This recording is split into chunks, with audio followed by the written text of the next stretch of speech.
తాజాగా జరుగుతున్నటువంటి పరిణామాల్లో స్పెషల్ ఒక్కొక్కటి ఉంటుంటుంది.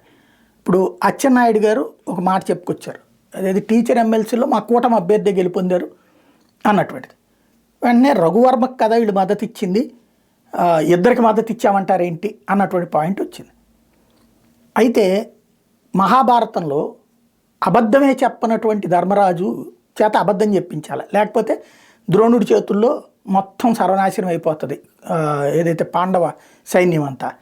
ఆ రోజున అంత కుపితుడై అందరినీ చంపేస్తున్నాడు. కాబట్టి ధర్మరాజుని అబద్ధం చెప్పంటే నేను నా ధర్మదీక్ష నుంచి పక్కకు పోను అన్నాడు. కాబట్టి ఒక కొత్త కాన్సెప్ట్ తెర మీదకి తీసుకొచ్చారు. ఏమని, అశ్వత్థామ అనే ఒక ఏనుగుని చంపేసి అశ్వత్థామ చచ్చిపోయాడని గట్టిగా భీముడు అరిచి, ఆ టైంలో ధర్మరాజుని ద్రోణుడు అడుగుతాడు, ఎందుకు నిజాయితీగా మాట్లాడేది ఆయనే కదా. అప్పుడు వెంటనే కృష్ణుడు చెబుతాడు, అరే ఆయన నువ్వు లేదని చెప్పాక పెద్దగా మాత్రం అవునని చెప్పి చివరిలో ఆ కుంజరహ అనుకో ఏనుగు అని చెప్పు అని చెప్తాడు. అందుకని అశ్వత్థామ అత కుంజరహ అన్నటువంటిది వస్తుంది. అట్లాగే ఇప్పుడు అచ్చెన్నాయుడు గారు కూడా అబద్ధం చెప్పలా, నిజాన్ని దాచారు.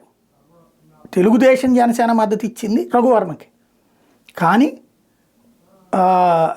ఈయన ప్రస్తావించినటువంటి పాయింట్కు మా కూటమి మద్దతు ఇచ్చింది కదా అన్నారు ఎవరైతే నాయుడు గారికి.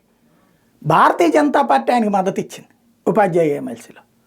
కాబట్టి మరి బీజేపీ కూడా కూటమిలోనే ఉంది కదా, కాబట్టి ఆయన చెప్పినట్టే కూటమి మద్దతు ఇచ్చింది మొదటి ఇద్దరికి, అది ఆయన చెప్పింది. కాబట్టి పాజిటివ్గా ఆలోచిస్తే అట్లా కూడా చూడొచ్చు.